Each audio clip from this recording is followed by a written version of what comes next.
Estamos de volta! Eu me perdi, nem vi a contagem regressiva, gente. Perdão. Vão chamando todo mundo aí, vai se conectando novamente pra gente continuar nesse bate-papo tão gostoso com o professor Emanuel Souto, né? Peço desculpa pela queda. Chame os colegas, chama todo mundo que estava na live pra gente continuar, né? Eu vou convidar ele aqui. Começar, né? Eu parti a fala dele, que pena. Todo arranhado, cara. Perdão! Escolheu o ombro na queda. Foi triste. E eu me empolguei aqui e tirei a visão lá de cima da contagem regressiva. Quando eu vi 2 segundos, ai meu Deus, vai acabar, que desespero. Deixa eu mostrar minha caneca. Ai, que legal. Essa caneca eu ganhei de uma. Eu sou um professor que tem uma caneca de um ninho. Ah, ótimo. Desculpa, eu interrompi tua fala, porque eu estava desesperada com a queda aqui. Na queda, Pode peraí, continuar. esqueci. Sim, Eita, a crise que a gente vive é uma crise civilizatória. É uma isso. crise civilizatória. Assim, quando a gente. Outra pergunta que me mandaram foi: quando é que a gente vai voltar ao normal? Um pai mandou uma pergunta Que assim para normal. mim, né? Acho que normal, pai. Vai ter normal, mas não. A gente vai ter que construir uma nova normalidade. Mandei meio assim, É verdade. desaforado para ele. Tem normal, mas não. A gente vai ter que construir uma nova Isso. normalidade, né? Não existe, não existe, né? Por mais que se queira, não existe. E assim, seria muito importante se a forma de produção, né, os valores da sociedade, eles fossem, né, transformados como estão sendo questionados, porque a gente vive esse movimento de muita reflexão, né, de muita crítica sobre os modelos, mas e aí? Será que esses modelos vão permanecer, né? Vão fingir que nada aconteceu, né? Vão fingir as Tem uma respostas, outra, que ô, não vimos Sueli, as respostas. tem uma outra coisa que assim tá lavando a alma da gente. A gente que a gente que produz conhecimento, a gente que faz ciência, né? Que é a gente tá indo à forra agora com essa história toda, porque tudo, tudo que está sendo proposto, tudo que está sendo construído para a gente resolver esse problema todo aí, sai dos centros de produção de conhecimento, sai da universidade, é ciência. E é muito importante falar nisso num tempo em que a gente vive uma verdadeira caça às bruxas, né? Exatamente. Em tempos que insistem em dizer para a gente que a Terra é plana, né? Não é É, verdade? meu. Que não pode É. tomar. Ó, lembra. Eu estava vendo um professor que fez um trabalho incrível sobre o peso das fake news, usando a história das vacinas. Lembra? A gente viveu há bem pouco tempo surtos, né, voltas de doenças que tinham sido erradicadas, né, porque se espalharam notícias, informações, que é um dos traços fortes de quando a gente vive uma crise, um dos problemas sérios, né, desses momentos de crise, numa sociedade hiperconectada, onde a gente tem intensa produção de informação, não necessariamente conhecimento, nessa sociedade hiperconectada, é o acesso das pessoas à informação, mas a qualquer tipo de informação, sabe? E aí Isso. você vê hoje o desespero mundial para se conseguir uma vacina. Vacina. Uma Exatamente. vacina que quem vai produzir? Os cientistas, esse bando de vagabundos que ficam nas Pois é. universidades lá como parasitas, sem fazer nada, ganhando dinheiro do povo, né? Pois é, né? E aí agora a gente vê uma mudança, né, dessa visão, inclusive, da própria ciência, a educação como ciência, né? Porque esses questionamentos que nós estamos fazendo, essas discussões, elas já foram feitas, né? Por meio de pesquisas, por meio de curiosos, né, cientistas. Da mesma Ah, forma deixa que eu a fazer a gente pausa. tem. Se tiver bolsominion na live, pode sair, viu? Pode sair. É muito provável que não. Não tem, Pode não. Eu sair. vi um Se fora tiver, Bolsonaro aí de sai. Michele. Valeu, valeu, Michele. Essa questão da importância, né, da valorização do profissional da pesquisa. E hoje, né, é o dia da marcha virtual pela ciência, né? E aí eu vi várias postagens aí das pessoas compartilhando pesquisas, né? Não tive E veio tempo. a calhar. Não Oi? tive tempo. não tive Eu tempo. também ainda não fiz a minha, O mas aí Avatar esse tem uma momento parada também aí com o faz parte da Avatar, minha. né? Tem um Ai, não Avatar para sei, fazer. não Enfim. sei.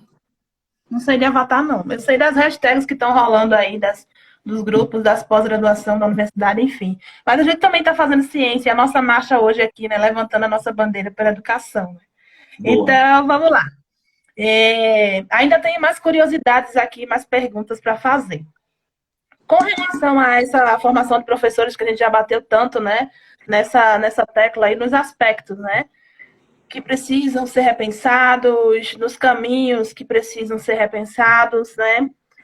Quais seriam as principais reflexões, né? Quais seriam os principais ensinamentos que a gente pode tirar de tudo isso, né? O que a gente faz? Nesse momento, a gente está sendo um pouco mais crítico, né, sobre essa realidade, sobre, inclusive, o meu papel, né, enquanto pessoa, enquanto profissional, como eu posso impactar a formação de uma pessoa, impactar a vida de uma pessoa. E aí, se você tem algum, não é mágica, né, nem receita pronta, a gente sabe que o caminho ele é feito ao caminhar. Mas se é que a gente pode indicar, né, alguma grande reflexão central, né, ou alguma grande estratégia para se manter motivado nessa busca, qual seria? Motivação nesses tempos, né? Vamos lá. Vai buscar. Pega uma dose aí de Freire, que vai ter Paulo Freire, sim, né? Vai ter Sim, sim, uma sim, pitadinha de Paulo fortemente. Freire. Ah, vale, vale. Eu separei esse outro livro também aqui, ó. Volta aqui. Tardif, História de Saberes Docentes, né? Isso, Dá ótimo. uma, dá uma estudada. Eu tenho umas ressalvas a fazer sobre a formação. A gente estuda pouco. Os alunos estão lendo menos. Estou falando dos alunos agora, os alunos futuros professores, né? A gente está recebendo já na universidade essa geração Z hiperconectada, produtora de conteúdo e que lê muito pouco. A gente precisa ler na perspectiva de estruturar um lastro teórico para produzir reflexões com propriedade, reflexões que conduzam mudança de comportamento. Sabe o que eu estava falando? Aquilo que eu estava falando, como é que o professor vai utilizar mídias? Como é que ele vai... O que ele vai fazer para utilizar mídias no seu fazer pedagógico?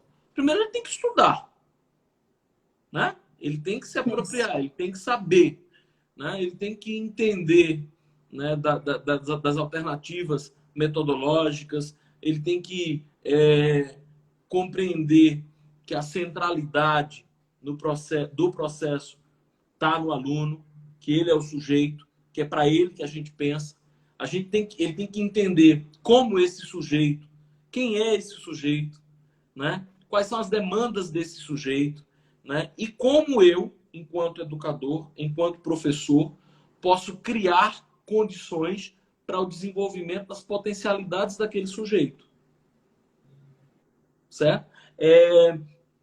Outra coisa que tem muito, eu acho que a gente hoje, enquanto professor, a gente tem que desenvolver no professor a capacidade dele se transformar num grande curador.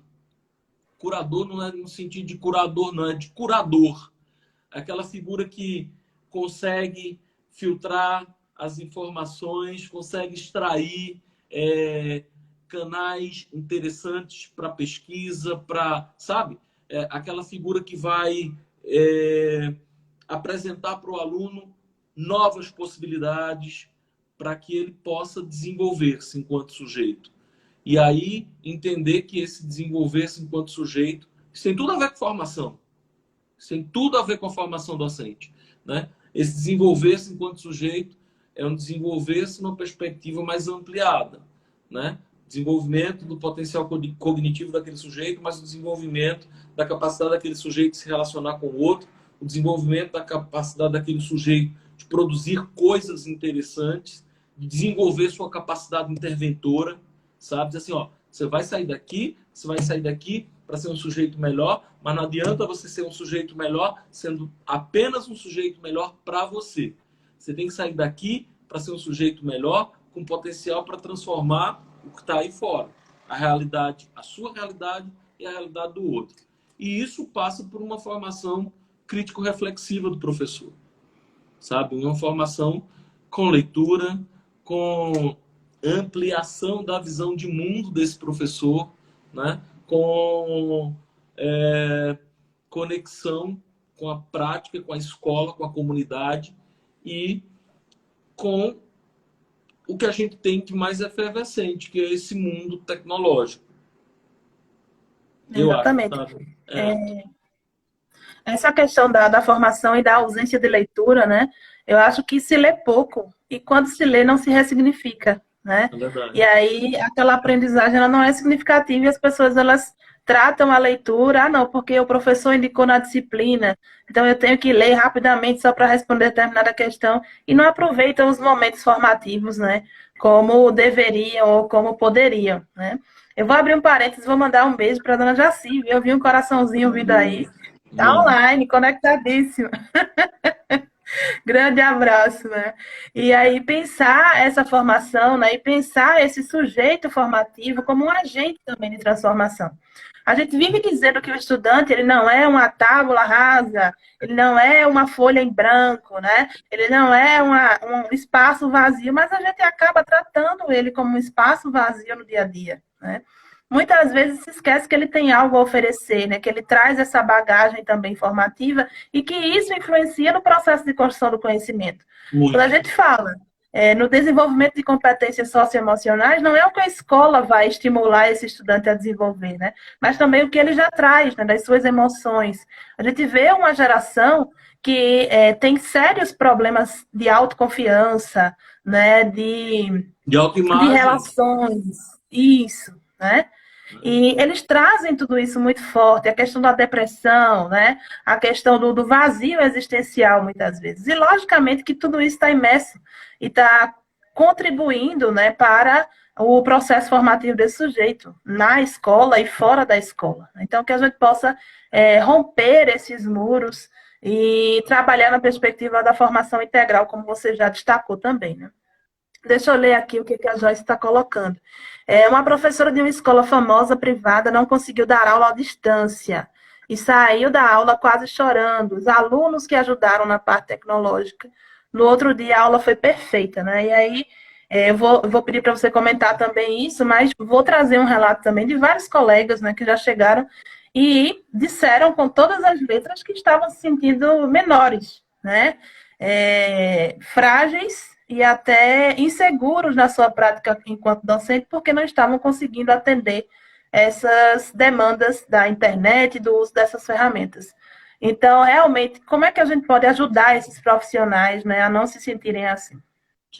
Tem uma pressão forte aí para que os professores, eles, nesse contexto, né, já que a gente vai ter um tempo maior de aulas suspensas, que eles encontrem as alternativas tecnológicas digitais para chegar até os alunos. E aí teve muita gente que teve que fazer um trabalho de imersão forçada na utilização dessas tecnologias. Eu acho que a gente não tem que se sentir menor. Eu acho que quando ela diz as minhas... Na primeira aula ela saiu chorando, na segunda aula a aula foi incrível porque os alunos ajudaram. É isso que tem que acontecer na escola? É isso, talvez o choro, né, seja o desapego àquela lógica maluca de que na sala de aula quem ensina sou eu, quem aprende é ele. A gente precisa ressignificar também a função, aquilo que eu falei, a gente precisa ressignificar a função social dos professores. A gente precisa se... não é se reinventar, não gosto dessa palavra não. Se reinventar, não. Ninguém vai se... Precisa se reinventar, não, queridos. Precisa não. Eu acho que a gente precisa estar aberto apenas. Precisa estar aberto e compartilhar. Compartilhar, inclusive, com o meu aluno. E deixar que o meu aluno também participe. Vou dizer para você, isso são as trocas. Eu acho que o que há de mais bonito na escola são as trocas. É a possibilidade que eu tenho de trocar com o meu aluno, sem medo de parecer menor, né? Porque eles estão sim à nossa frente. Eu digo sempre, quem não é quem tem mais de, não, quem tem mais de 30 anos aqui, 30, não tá mais. Quem tem mais de 35 anos aqui, com certeza já foi humilhado por uma adolescente de 12 anos, quando o assunto é tecnologia. Na escola, em casa. Quem daqui nunca pediu arrego para o filho menor? Só desbloqueia aqui o celular, reinstala. O danado vai lá, 2 minutos resolve tudo, coisas que você passou 3 horas tentando resolver, você não conseguiu. É natural, é um traço dessa geração. E eu tenho que utilizar isso a meu favor. Não sei utilizar. Vamos fazer juntos, né? Agora, lógico, tem o peso das instituições, das escolas cobrando, né? Principalmente nas redes privadas. Cobrando por quê? Porque tem que manter a mensalidade, porque vai ter que deduzir isso das 800 horas, né? Porque eu tenho que manter a qualidade, porque a escola X está fazendo, né? Mas, por exemplo, eu estou vendo coisas que são impossíveis, né? Minimizam, mas não resolvem. O problema, por exemplo, gente falando em educação à distância para a educação infantil. Você está entendendo? Tô vendo aí professores fantasiando galinha pintadinha, gente. Pode não? Não, faço não. Até pode, mas não cai nessa armadilha, não. Tem outra coisa também se desenhando. Escutem bem o que estou falando. Tem uma coisa também complicada aí se desenhando, Sueli. Ao passo em que essas alternativas elas estão tomando corpo, estão tomando forma, vem ganhando na surdina, certo? Força, discussões perigosas, como, por exemplo, educação domiciliar. Isso. Educação domiciliar. E aí, assim, a gente precisa, enquanto professores e professoras, também estar atentos a tudo isso. Sem angústias, sem sofrimento, aprendendo com o outro. Vai lá, tem tutorial. Vai lá, mergulha lá. Pede ajuda ao aluno, pede ajuda ao filho, tá em casa, todo mundo tá em casa, né? Vai gastar mais tempo, vai demandar um pouco mais de tempo. Mas é isso, é porque a gente não está acostumado, porque tem um professor que está aí na escola dando as mesmas aulas que sempre deu.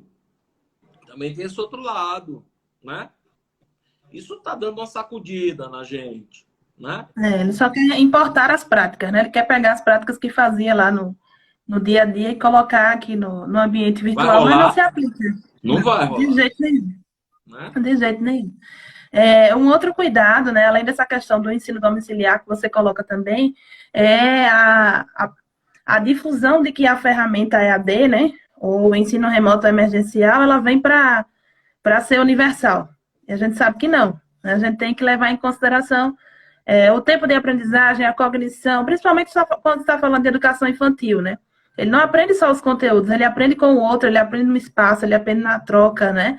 Ele aprende ali com a superação dos desafios que são impostos na convivência também.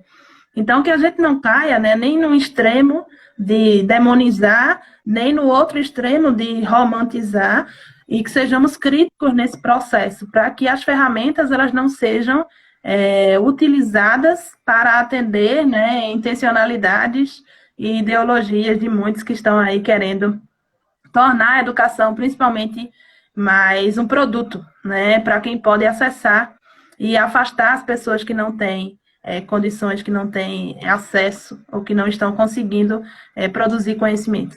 Né? Tem uma coisa que eu preciso dizer, ô Suelen, tem uma coisa que eu preciso dizer para você ver como é perigoso, né?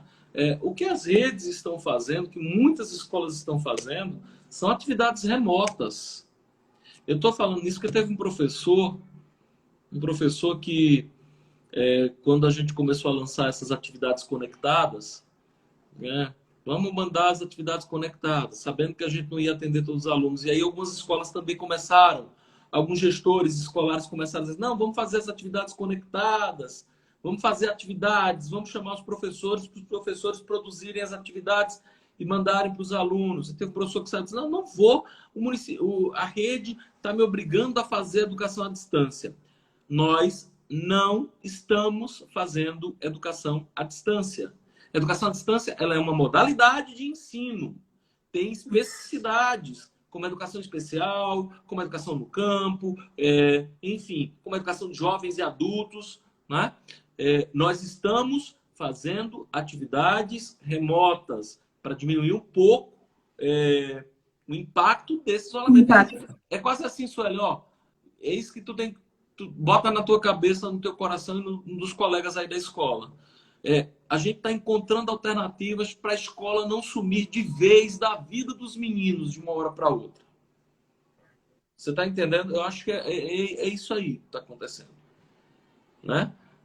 E aí, vamos ver no que vai dar. E o que é que eu vou extrair para diante quando a gente tiver que voltar, sabe? Exatamente. É uma reflexão a ser feita durante, mas também após esse período, né? E eu acho que outra coisa que a gente precisa ter cuidado também é porque, de certa forma, né, o estudante... Eu também tenho encontrado estudantes com dificuldades, né, para utilizar a tecnologia, embora eles sejam, né, como você já disse, nativos digitais, mas eles são nativos digitais para baixar um jogo, né, para utilizar as redes sociais, sites de relacionamento. Free Fire, não sei o que, tantos nomes aí que eles usam, mas eles estão aprendendo nesse momento a utilizar a ferramenta para a aprendizagem. Sim. Então aí eles começam a sentir dificuldades, né? Seja de acessar o Classroom, seja de acessar outro aplicativo com foco na aprendizagem. Mas o que eu quero chamar a atenção é que, querendo ou não, eles estão traçando comparativos, né, entre aquele professor que tem uma certa familiaridade com o uso da tecnologia e o outro que tem a maior dificuldade. E alguns já chegaram para mim, né, para tentar criticar esse profissional. E aí eu disse, gente, vocês enfrentaram desafios também. Todos nós estamos enfrentando desafios, né? Então, se coloque no lugar do outro. Ele errou, não deu certo, mas a gente está aprendendo fazendo, né? A gente tá junto nesse processo de reconstrução. Então, fica o alerta para os estudantes também, não para os profissionais de educação, né? Que não se ache superior ou inferior ao outro, mas também para os estudantes, né? Que não olhem os profissionais por essa métrica de comparação negativa, né? Mas veja todo mundo com esse esforço de tentar aí fazer algo novo, de tentar alcançar e produzir aí conteúdos, né, para mantê-los engajados nessa busca pelo conhecimento, né? Tem alguém dizendo, minha sobrinha está dizendo, o Enem devia ser adiado, mas o ministro está preocupado com isso não, ele quer polêmica para desviar foco. Foco na ausência de políticas públicas estruturantes. O Ministério da Educação, professores, enquanto estão botando o pé no pescoço da gente, o Ministério da Educação está em silêncio, não sai nada. Nada para amparar as redes públicas, nada para orientar as redes privadas. Quem está ocupando o espaço é o Conselho Nacional de Educação, os conselhos, de um modo geral, as redes públicas estaduais e municipais. Mas não existe isso, porque nós estamos dentro de um modelo federativo, em que precisa ter regime de colaboração, sabe? Não se sustenta a educação pública sem a participação efetiva do governo federal. Eu tenho que falar nisso aqui porque também passa por isso também, tudo isso que a gente está discutindo, sabe? O estudante precisa entender que nós somos escola. Estamos juntos, precisamos estar juntos. Exatamente. Eu queria quebrar um pouquinho a rotina de perguntas aí para fazer a leitura de um texto, né? Oba! E a leitura desse texto, ele é muito especial. Por quê? Eu fui apresentada esse texto por você, né? Lá em 2008. Vai cair, ó. Tá começando a contagem. Vai cair. 2008, então a gente está 12 anos, né? Mas eu acho que cabe muito bem nesse período que a gente tá vivendo, né? E é uma reflexão necessária. Deixa eu procurar aqui. Eu não estou... Quem conhece a minha história de vida sabe que às vezes eu habito várias residências, né? E hoje eu estou habitando Sertânia. Então, eu não estou com papelzinho original, mas eu ainda tenho papelzinho original lá em Vitória, né? Se não fosse isso, eu ia mostrar ele aqui hoje, bem guardadinho. né? Mas o texto é Pipocas da Vida, né? Deixa eu abrir aqui na internet. Rubem Alves, né? Isso. E aí, gente, enquanto tá rolando aqui a abertura da internet, Manuel leu esse texto para a minha turma, né? Na disciplina de Fundamentos da Educação. E era a primeira disciplina que a gente tinha didática, né? No primeiro período, né? Pedagógica, exatamente. E aí, quando eu já falei isso em outra live, de que eu escolhi a licenciatura sem saber o que era licenciatura, né? Eu venho da educação pública e aproveitei a oportunidade da interiorização da universidade e escolhi naquele curso, e dentre aqueles 3 cursos, né, que eram ofertados, biologia, porque tinha mais afinidade. E eu vim descobrir que eu estava no curso de formação de professores no primeiro período, quando a Emanuel entrou na sala, né? E esse homem começou a falar de uma escola e de uma educação que tinha sentido e que tinha um outro olhar, né? E isso me conquistou desde o primeiro momento, todo mundo sabe, né, que eu sou fã mesmo. E um desses textos que ele apresentou para a gente, né, foi o de Rubem Alves, Pipocas da Vida. E eu sempre, né, quando estou passando por alguma situação desafiadora, eu me remeto a outras referências, mas também a essa, né? E esse texto, se a internet ajudar aqui a abrir, que eu não sei ele todo decorado, mas ele tem relação com esse momento que a gente está vivendo, né? Tem relação com esses desafios que nós estamos enfrentando, né? E, sem mais delongas, eu acho que agora eu consegui abrir aqui. Eu vou fazer a leitura. Não vou cansar vocês. Vou tentar ser um pouco rápida, mas sem tropeçar nas palavras, né? Que também é uma mania minha. Michele pediu para fazer uma postagem com os livros, né? As indicações de leitura que você está fazendo, né? Eu acho muito bem-vinda também. E já aproveito para lembrar, gente, que essa live, né, vai ficar disponível no Drive e no YouTube. E os materiais que você quiser compartilhar, se tiver artigos, o que você quiser, né, a gente também coloca lá na pasta. Fica bem à vontade. E aí eu me comprometo a gente fazer a postagem com essas indicações de leitura tão maravilhosas que você deixou aí para a gente. Vamos lá, leitura. Pipocas da Vida, né? Milho de pipoca que não passa pelo fogo continua a ser milho para sempre. Assim acontece com a gente. As grandes transformações acontecem quando passamos pelo fogo. Quem não passa pelo fogo fica do mesmo jeito a vida inteira. São pessoas de uma mesmice e dureza assombrosas. Só que elas não percebem e acham que seu jeito de ser é o melhor jeito de ser. Mas, de repente, vem o fogo. O fogo é quando a vida nos lança numa situação que nunca imaginamos. A dor. Pode ser o fogo de fora, por exemplo, perder um amor, perder um filho, o pai, a mãe, perder o emprego ou ficar pobre. Pode ser fogo de dentro, pânico, medo, ansiedade, depressão ou sofrimento, cujas causas muitas vezes ignoramos.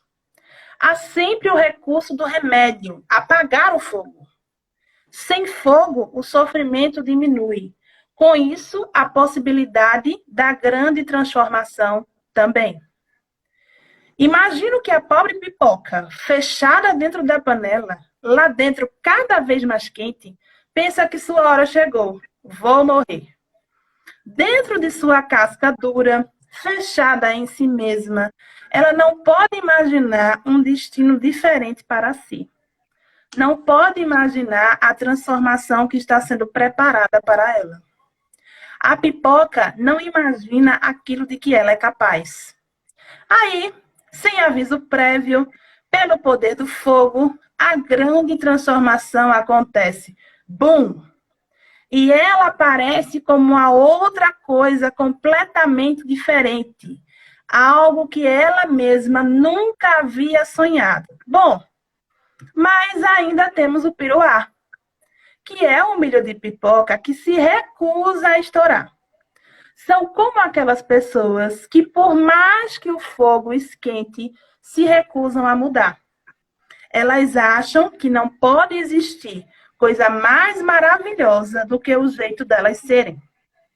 A presunção e o medo são a dura casca do milho que não estoura. No entanto, o destino delas é triste, já que ficam duras a vida inteira.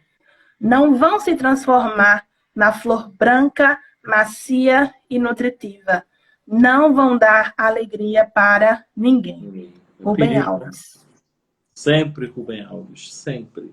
E aí, eu fiz questão de trazer esse livro, né? Mais uma referência histórica da nossa história. É uma referência histórica da nossa história bem redundante, né? Mas é isso. Tu não está escrevendo a tese, não. Pode ser redundante, pode ser o que você quiser. Ai, meu Deus, nem me fala de tese, pelo amor de Deus. Mas aí a gente faz uma junção, né? Com as memórias, com a história, com essa lembrança, né? Com essa experiência marcante que foi te ver entrando naquela sala de aula, entregando esse texto, fazendo a leitura desse texto e nos apresentando esse universo da educação, né? Então, eu acho que tem tudo a ver, fica a nosso critério, né? Estourar ou não estourar. As marcas que vão ficar desse momento, né? As experiências. Tá aí, né? Ei, fogo tá aí.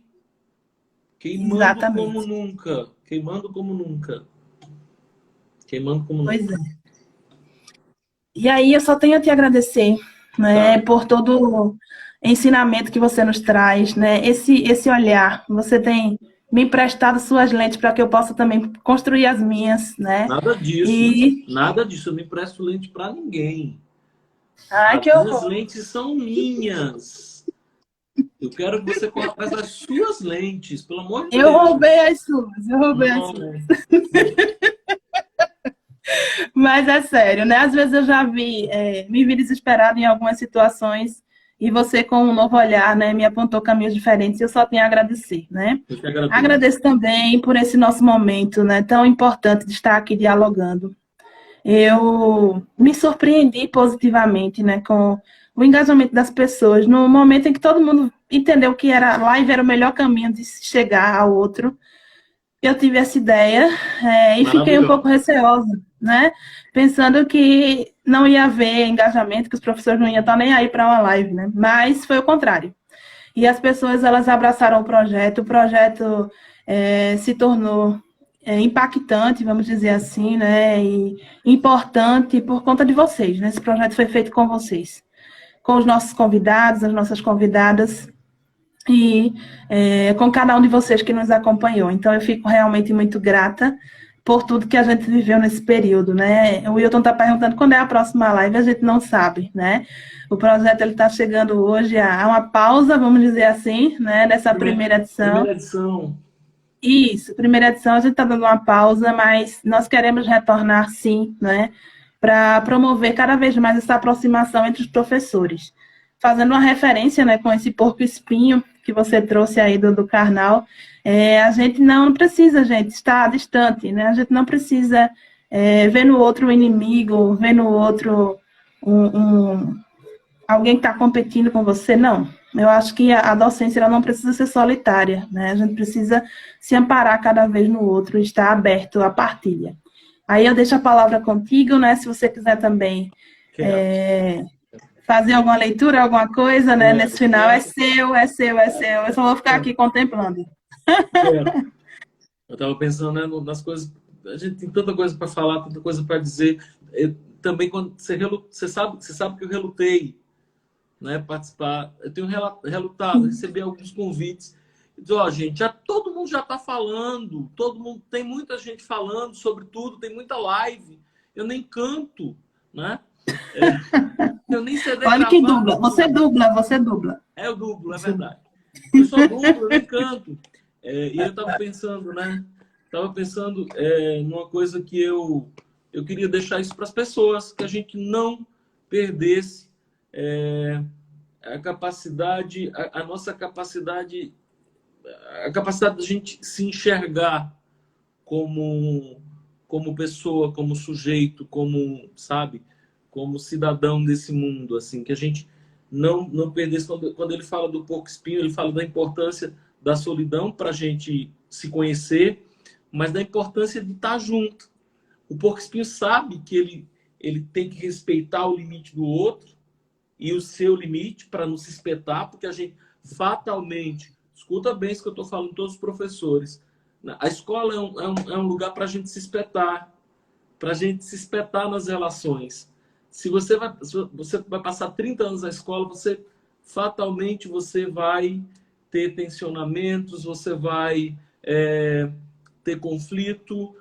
Se você não tiver, você está na escola, mas você não está se relacionando. E eu acho morno, não? Eu acho que quando ele faz a analogia com a ideia do porco-espinho, que o porco-espinho, quando se aproxima, mas ele tem que se aproximar respeitando o espaço do outro, respeitando o seu espaço, aprendendo a conviver. E do mesmo jeito que a beleza e a ensinamento nesse estar junto, há também beleza em estar só. Eu desconfio muito das pessoas que não conseguem ficar sozinhas consigo mesmo. Isso. Certo? A gente tem que tirar um tempinho para a gente, sim, para a gente pensar na gente, pensar na vida, pensar no que a gente está fazendo da vida. Porque do mesmo jeito que a gente tem que ter um projeto de escola, a gente tem que ter um projeto de vida pra gente, de vida, de sujeito. E aí, eu dizendo, meu Deus, eu estou tendo que ler umas coisas que eu nem gosto muito de ler, que são as coisas que a gente precisa ler, né? Porque a academia manda e pede que a gente leia. Mas nesse período eu disse assim, eu preciso também ler outras coisas. Eu preciso, para não perder essa minha capacidade de me enxergar como humano, eu preciso de poesia, preciso de arte, preciso, sabe? Preciso da expressão livre. E aí eu recrutei alguns livros que já li e comecei a ler uns livros que ganhei, mas que não li. E eu ganhei esse livro aqui, do Manuel de Barros. E ganhei esse livro, sabe de quem? De mim mesmo. Ganhei de mim, porque resolvi comprá-lo, mas nunca tive tempo para abrir. E esse isolamento me deu tempo para fazer algumas outras coisas, né? Além das reuniões, além das lives, além das atividades conectadas, me deu tempo para pensar em mim, para pensar no outro, para pensar em Emmanuel nesse mundo e nesse mundo que virá, como sujeito construtor também. E aí lembrei, lendo esse livro, encontrei um poeminha curto do Manuel de Barros. Manuel de Barros é um poeta das palavras. Ele gosta de brincar com as palavras, de atribuir significados, né? E tem um que eu gostei muito, que eu acho que é muito pertinente para esse momento. Quando você cria um projeto chamado Diálogos, esse poema do Manuel casa com ele, né? Você quebrou o silêncio, juntando tanta gente, tantos professores queridos, né? Que passaram por aqui, né? Tive a oportunidade de ver alguns, assim, sempre entrava, né? Conseguia ver alguma coisa, mas enfim. Você criou esse projeto, o projeto fala de diálogos, mas o poema que eu escolhi foi Uns Homens Estão Silenciosos. Vai na contramão do seu projeto. Quando você cria canais de diálogos, né? Mas para também trazer a força e a importância do silêncio. O silêncio de você com você mesmo. Eu os vejo nas ruas quase que diariamente. São uns homens devagar. São uns homens quase que misteriosos. Eles estão esperando. Às vezes, procuram um lugar bem escondido para esperar. Estão esperando um grande acontecimento. Estão silenciosos diante do mundo. Silenciosos. Mas como eles entendem as verdades de seus infinitos segundos. Que a gente entenda as verdades desses infinitos segundos que estamos vivendo sozinhos, mas juntos, pensando num futuro melhor para todo mundo, especialmente para aquelas pessoas que fazem, eu digo isso sempre, para as pessoas que fazem e vivem a escola. Valeu, muito obrigado. Beijo grande para todo mundo que participou, para o povo de Jaboatão, de Paulista, de Bom Jardim, para a família. Teve uma bolsominion da família aí que eu vi, certo?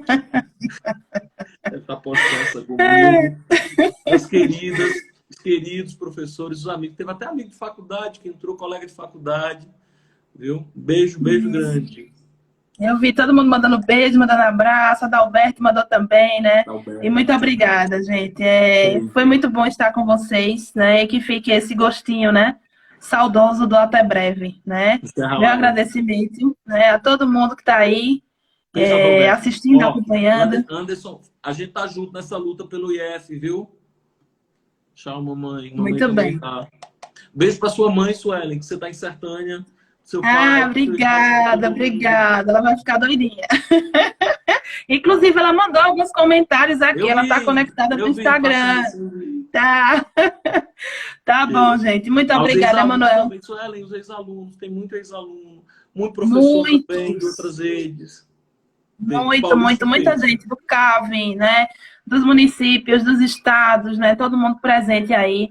E eu agradeço, né, a você, agradeço a todo mundo. Foi maravilhoso, né? Estar aqui, eu só tenho gratidão por tudo. Tá bom? Grande abraço, fica bem, se proteja, né? E que a gente possa se ver em breve. Poesia. Isso. Poesia, arte e amor. Tchau. Tchau.